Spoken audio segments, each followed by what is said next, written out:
And I'm going to tell you why we're controversial right now. We are, because that's not where society is going. Society is going to an individualistic method where you are on Zoom, you're by yourself at your house, you're on your phone the whole time, you are in your little bubble, and we're not made for this. We are not happy like this. You are your own greatest ally or enemy. Awaken the warrior within you. Take charge of your inner kingdom. Welcome to the Warrior Growth Academy podcast.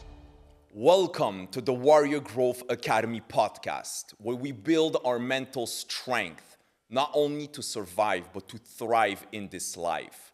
If there is one person that will give us the fire to thrive in this life, it's our next guest. She's an incredible life and business coach, speaker, all the labels that you could say, but it means nothing until you hear and see and meet her. Ladies and gentlemen, Sonia Zarbatany. Hi, I'm so happy to be here. Oh my days. I kind of have a feeling of deja vu. We've done this a lot, no? Yeah.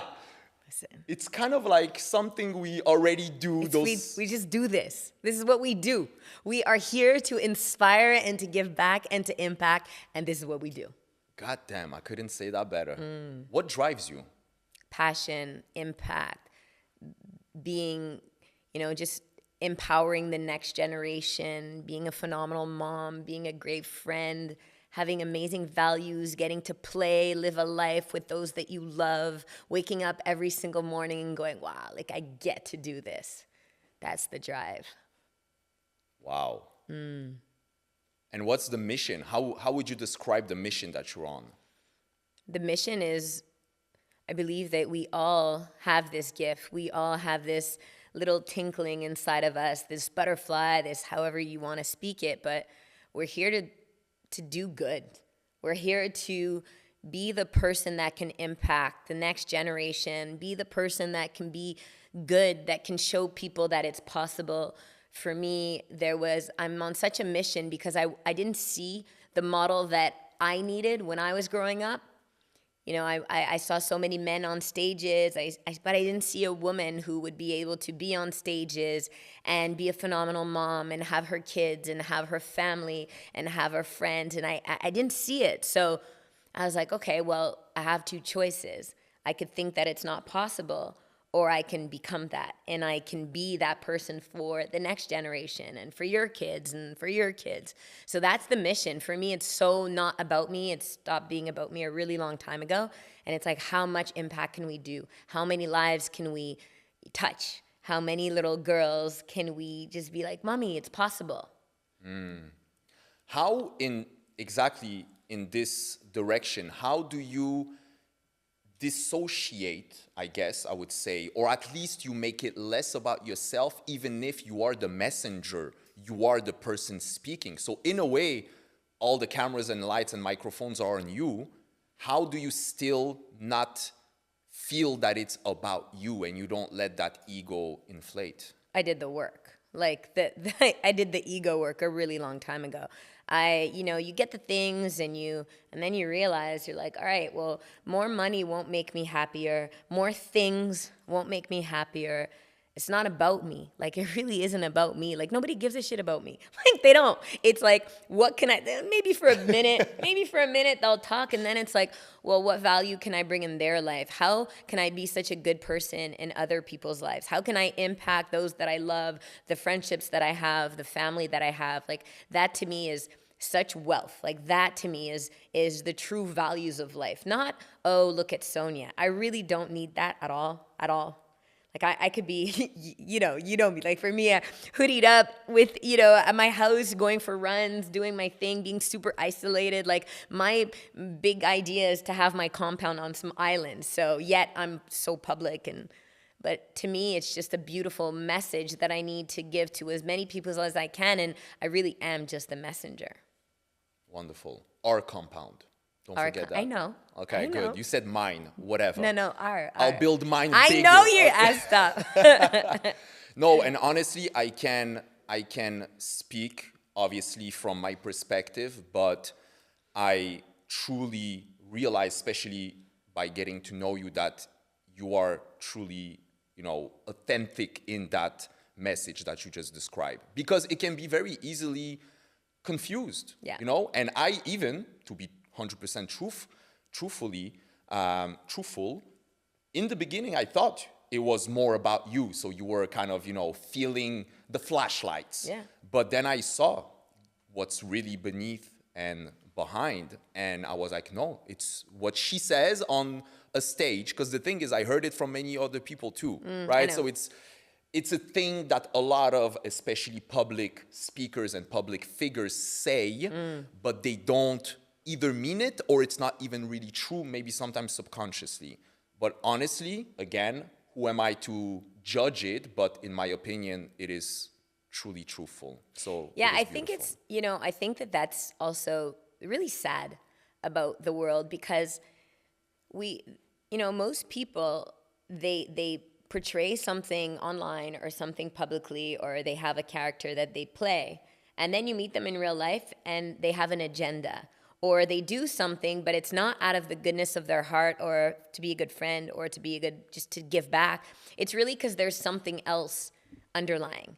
So what's unfortunate is when you are that person that it's like, no, I really don't need anything. Like, I'm really just here to serve. Like, no, it's really not about me. Like, how can I help? People are so kind of ingrained from their programming of like, no, you'll see when someone says that they really want something back.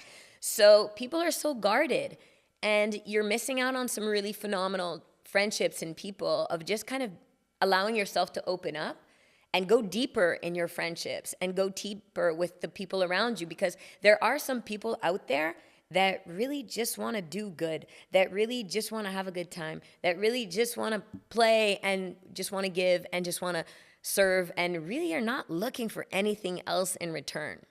Absolutely.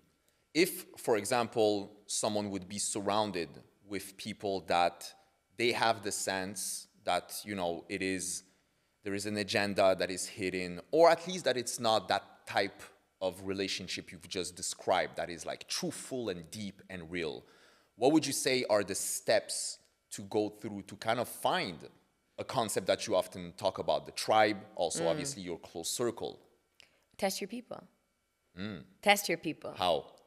So you really know me because you're my inner circle, but those people that I can really call up and tell them a really good news and know that they're going to be so happy for me like they were for themselves, and really not think about themselves and not talk about themselves, and it's just not have this like jealousy or little envy or whatever. Like, those are very few and far between. And if you can even have that on one hand, like, you're unbelievably fortunate, because that really does take work. It takes work on yourself to just be so happy for someone else, period. So what you can do to test your people, I'm a phenomenal tester because I've been fucked over we can say that on this podcast? Yeah. Freedom of because speech. look, I mean, I grew up and I was very, very like naive, because I grew up like up north, and I had I played ball. Like, I was just like I only had guy friends. I didn't know the girl thing. I didn't understand jealousy, envy. I don't feel those feelings, so I just was very naive. So I got hurt a lot, and I had to really build this strong outside and really guard my castle. And for me, it's like I guard my castle, I guard my tribe, I guard my people. I'm extremely protective of my people, and I test my people. So one of the things that you can do to test your people, and that should be in work and it should be in personal. And then there are different layers of people, and then there are different kinds of people, and that's okay too. And even in your relationships, this whole concept of like one person that's going to be your everything, really? Can we just stop with this shit? Listen, it's not that. It's not that. And it's so unfortunate that you would, in a relationship, think that one person can, be everything for you. It's just way too much to be putting on one person. So if we go to just friendship and we go to like, how do I test my friendship? Start with a little goal. Start with a little win and see how they react. Start to read body language and really go. If I tell you like, hey, I just, closed a huge speech and wherever, it's like, how are you going to say? What are you going to act? And then watch the person. Are they going to be like, yes, I'm so proud of you. That's amazing. And celebrate you, period? or something weird start going on. Because the problem is, the more you succeed in life, the people that were there with you at the beginning, they want to see you grow as long as it's close to them. The second that you step out, now you become a mirror to them of what they're not doing. So it's never about you. We're going back. It's never about you. So if I have somebody that all of a sudden, Sonia's too cool, and I don't get invited to certain places because now I'm way too cool, I'm internet, that's on them. That's their work to do. My phone didn't ring.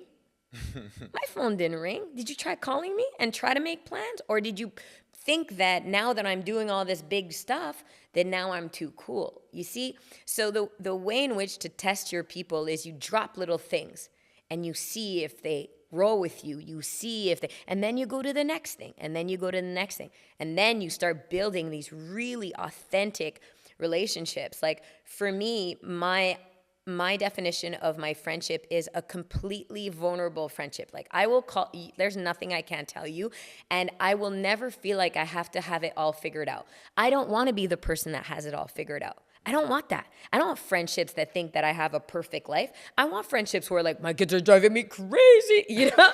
It's like I want to be able to be that person. I want to be able to be the person where I could be tired too, or I don't want to feel like doing this. And I could call my friend and you could let me vent a little and then just go like, all right, so are we going for a run? And then I'll be like, I want to go for it. Like that's true friendships. So be vulnerable, open up, be the person that doesn't have to have it all figured out. Amazing. So just coming back, because I think now you said a lot of very interesting things, but especially when, let's say, you start to have a certain idea or even description of the ideal friendships, in a certain way, you have a certain expectation, right? Or at least a standard. Yes, exactly. Yeah. How are you not deceived by how people react to those tests, to whatever is happening in your life? So you communicate it. So first you do the baby tests and then you communicate it. And then you see if you actually want this person to evolve with you. Because the thing is, look, I mean, first of all, being best friends with a coach, like you gotta, that's the thing. That's the thing, because I've done the work. I've been doing the work since I'm 23. However, you have to be open to having communication and being able to talk about your standards, talk about your definition of being a friend. Like for me, I'm always there, ride or die, but like I'm not the one who's gonna be calling you all day. Like I'm so busy. And if I don't call you back, just call me back. I forgot.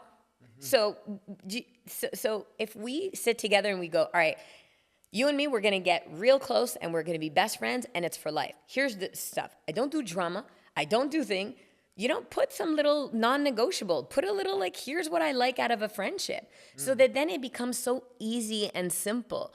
And let's not complicate things, right? So if you have that communication and you decide, like you actually choose the people that are in your life and you say, I choose this person and I want to invest time. I want to invest, my connection. I want to do things with that person. Like, that's so great because the biggest gift you could give to people is your time. That's the greatest gift you could give to people, and your attention and being there for other people.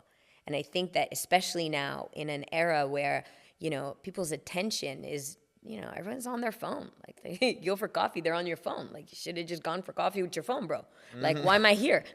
Right? So attention and time is a beautiful gift. But you need to have that communication with your friends so that you guys both understand that you chose each other and you're going to work on this together and you're going to do this and you're going to do life together. Wonderful. So are you saying basically the fact of being clear and communicating where you stand and what is the situation makes the best relationships? Yes, and what you need. Like, let's take us. Because we're great. It's like, I know right now you're in grind mode. You're doing your course, you're doing your thing. You communicated to me, because we're used to see each other every 2 days. You communicated to me, all right, I'm going to be ghost for the next 2 weeks. Then I'm like, cool, how can I support you? So now that the communication is done, I'm not thinking, oh, he doesn't look, like I don't go into these storytelling. I'm just like, and if I need you, I know you're going to be there. So, but it's probably going to be late at night or it's going to be a 2 week. But when you see a friendship through life, it's like you're there for these really great moments. You're there for, okay, now I'm in my new relationship thing. So I'm at, cool. Now I'm in my new baby thing. Now I'm in my, right? And you get to create a friendship that works for two people. And that's really, really simple. It is. I like simple. I like simple too. Yeah. There's enough complication in the world. Let your friendship not be those complications. Let's stop complicating life. Yes. Life is so simple. We're actually just big babies. Yes. And babies do exactly what they want. When they want to eat, when they want to crawl, when they want to dance, when they want to poop, that's what they do.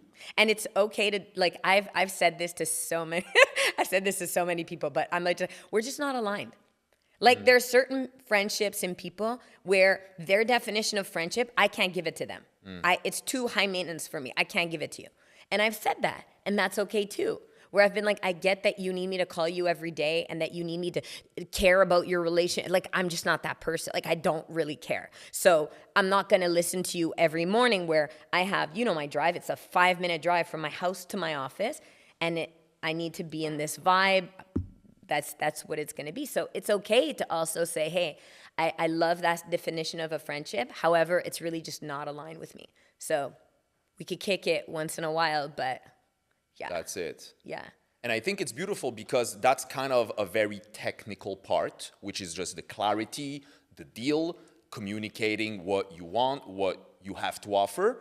And then when that is kind of the foundation, then you can let the emotional part, right? Because it's kind of, it could sound to someone, bro, this is not a business deal. This is a friendship. Oh, but it is a business deal.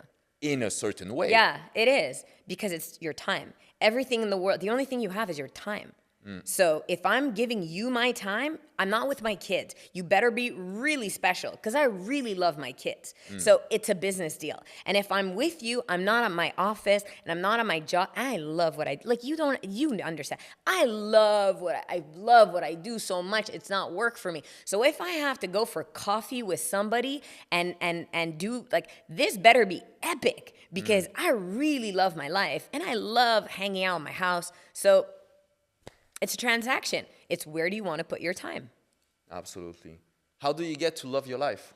I know you have a class with the 11 principles, but like, you know, if you could say it in a simple form without naming the 11 ones, how do you love your life? Yeah, so the class that we did together is really about your 11 principles, and for me, it's all about Kif Ta Vie. You know, Kif Ta Vie is a methodology. It's a way in which you get to be, you know, the hero in your own journey. Like, you get to say, all right, this is the life that I want to live, and in a very flowy way, where you're allowed to have certain seasons where you focus more on work, and others in friendships, and others in yourself and your body, and all these different categories in your life.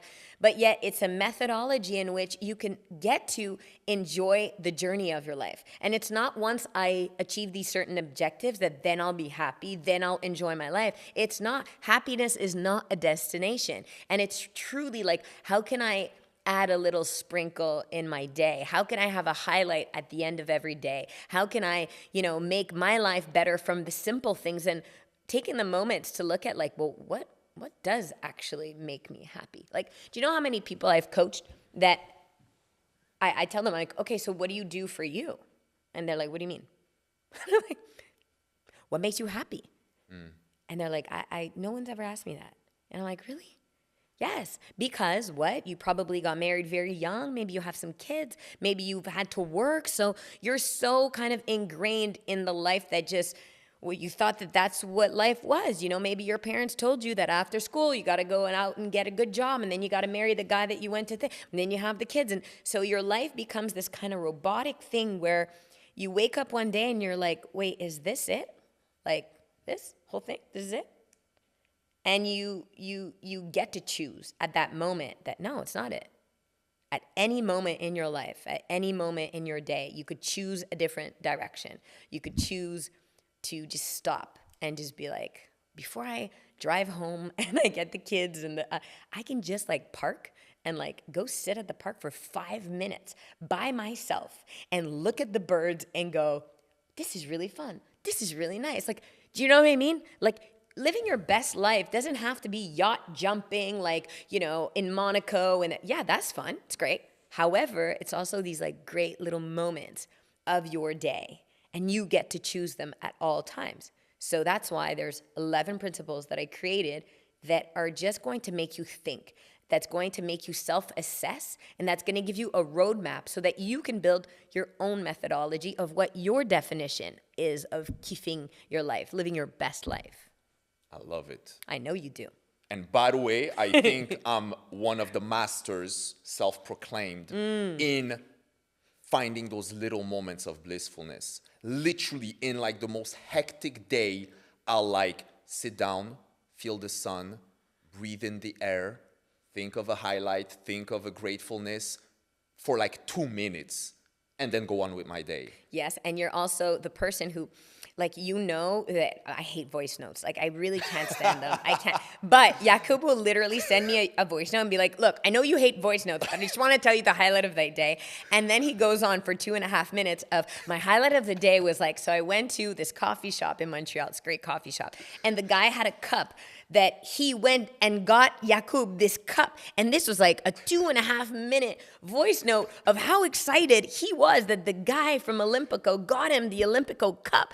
And it made me smile. It made me so happy. And I think that was one of the highlights of my day, just seeing like my best friend being so excited with this coffee mug. And I'm like, really, bro? Like, I could get you a coffee mug. But it was really so great that I was like, that's the highlights, the moments, the little moments. You don't remember the days that you stayed late at work. You don't remember the days where you're like, I woke up early and went to work. No, you remember the times where you're like, fuck it, I'm out of here. And you went to play and it was nice outside. And you decided to, take your bike and just go on this bike ride by yourself on a Tuesday.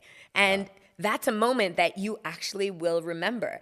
And there's such simple moments of life.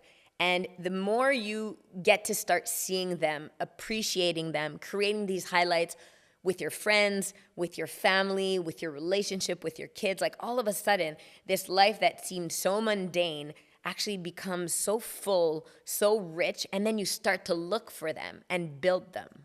Absolutely. And again, just based on my personal experience, but what I realized, there's this exercise, I didn't make it up, I read it somewhere, it's basically the fact of at the end of the year, you make a list of all the days you remember. And it's at the end of the year. So you're far away from January, February. You're even far away from 2 weeks ago. And it's incredible how it's not that easy as it sounds. And what I observed is that some of the days, probably that's maybe one moment in the whole week, are moments with key people.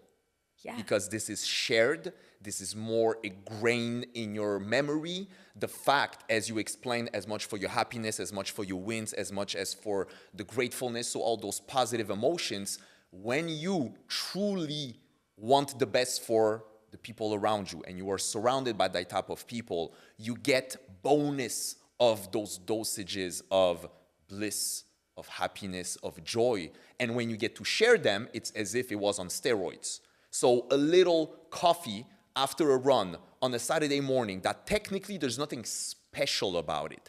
But at the end of the year, you remember it. It's funny that topics like this are actually controversial. Why? Yes. And I'm going to tell you why we're controversial right now. We are because that's not where society is going. Society is going to an individualistic method where you are on Zoom, you're by yourself at your house, you're on your phone the whole time, you are in your little bubble, and we're not made for this. We are not happy like this. And for us, those who speak of like, hey, your highlight is like, call your best friend on your way to work. And not just that, but like, go show up, spend times with those that you love. Like, that becomes a controversial thing because society is making us so about us and me and me and me. And it gets extremely lonely. We are not made to be about us. We're made to be about how can I serve others? How can I be for others? Not all in our own self, what we look like and how we perceive ourselves, and is the selfie cute enough? Like, put the phone down.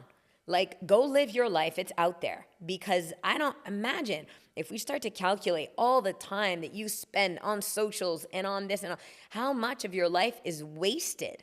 You know, you look at all of these dating apps and all of it, and people are out there swiping left and right and center. Go outside, go to a coffee shop, go to a library, go to a gym, go to a park, meet someone, say hello, but we can't because the world is programming us to look down instead of looking up. Look to your phone instead of looking in your eyes. And the more you get to say hello and smile at strangers and at making someone else's day, like that feeds us. So remember to feed yourself with those that you love. It's the biggest lesson because those are the moments you're going to remember. Absolutely. Listen, I love this. This is really, truly powerful. And as simple as it sounds, that's the beauty. The power is in the simple things. When you break it down, read any wisdom by a philosopher 2,000 years ago that we still say today. It's something very simple, but very profound. What we're discussing here, it's not as if we just discovered some new technique in the lab. This is like literally, bottom line, the message is live your best life. Do things according to what you believe in, who you truly are. Surround yourself with people that you enjoy to spend time with, that uplift you, that you can share experiences and happiness and joy. It's not as if we're like scientists bringing new information, but yet we're not a lot of people following those rules. Well, so on that note, what I can ask anyone seeing that is, you know, how much would you give? How much would you pay? How much would you do to, if you've lost a loved one, to just be able to have another coffee with them? I know that if you could get my mom back to life and, you know, sit down with her for 15 minutes, I would pay every cent I've ever made in my life. So if that doesn't put things in perspective, like maybe get out of your office and call your mom. Like leave your desk and call your parents, go see them, because at one moment in your life, you won't be able to do that. And I promise you from experience, those are the moments that you will cherish for the rest of your life. So spend time with your parents, spend time with your friends, tell them that you love them, go see your kids, you know, like be so appreciative and grateful of the people that you get to live your life with. Absolutely. And you know, to be 100% honest, since I wasn't that much used to expressing so much gratitude to someone else, I still did it. But with you, you're like, you're someone who brought me to a next level of this. Initially, it felt weird. It's as if I've already told you once or twice that I'm really grateful for you, for this, for that, and, you know, I express. But then the second time, I'm like, I've already said that. But then I rethinked about it, and I'm like, this is not something you say once. This is something that is ongoing, and that is also beautiful to share, and will never get old. Just as you don't stop saying I love you to your spouse or to your parents just because you said it already 2 years ago. You say it on and on. Yeah, and it's the easiest gift you could give to someone else, and it costs absolutely nothing. Exactly. Again, another simple thing. So simple. Is there a thing before we go that we didn't cover today that you think would be important to bring up? No. I think that where it went is where it should have went. Wonderful. And it went perfectly. Beautiful. Do you have a question for me before we go? What's your highlight? Oh my God. Jakub. Obviously. What's the moment of this interview? Tell me the highlight. No, honestly, this whole conversation went so beautifully. And to be truthful, I had a little like, I don't know how to call it, like stress in a way, because the first time we did an interview, even though you're my friend, we know each other, we speak almost every day, but the first time I remember like I prepared well, I had some questions. It felt more as an interview rather than a conversation. And today I was, at the same time, I didn't want to go in the same direction. I didn't want to be like, so Sonia, who are you? What's your, I wanted to be more flowy and beautiful. But yet I knew that the first time was still a good episode. So I was like, kind of, there was a little bit of pressure, quote unquote. And I'm so grateful, and that's the highlight of my day. Until now, unless the other guests are like above that, but it's gonna be hard to beat. But this is 100% the highlight of my day but that's, that's the energy and the vibes that don't lie. That is it. What is your highlight? My highlight is that you did not start this interview with a bio of who I am and that we just went from the heart. Yeah. Because that's the best. Because it's like, people don't give a shit who I am. Like, Google me. Like, you don't, seriously. It's like, what value can you give the audience? What can somebody watch this podcast and go, ugh, I needed to hear that. And that's what we did. Yeah. We gave them food for thought. They're probably calling their parents right now. Yes. They're probably like, Mom, I love you. I'm so sorry. Here we go for coffee. And that to me is something wonderful because we gave love. Yes. And you see, it's funny because we had to redo the little intro. And the first time I did it, it was more Sonia Zarbatany, this coach. And the second one, I just let it from the heart. And it was more into like who you are as an emotion rather than like your curriculum. And that's where it led us. So thank you, Jade, for raising your hands and cutting the camera and having to start over, but beautifully. Thank you so much. I love this you. is always a pleasure. I love you. I love you. I'll never get tired of speaking with you and bringing you on. So please book your next 6 months, every 6 months for a new episode. For the new episode, I'm in. Exactly. And don't forget to check out the 11 principles to live your best life. This is truly incredibly simple yet powerful. I've known Sonia for a few years now. I've seen her coaching on stage, doing all types of things. And honestly, she brought her A game in this class. Not saying it's B game in the other ones, but it's like A game. So make sure to check it out and make sure to subscribe to not miss any of those incredible conversations on the Warrior Growth Academy podcast. See you on the next one.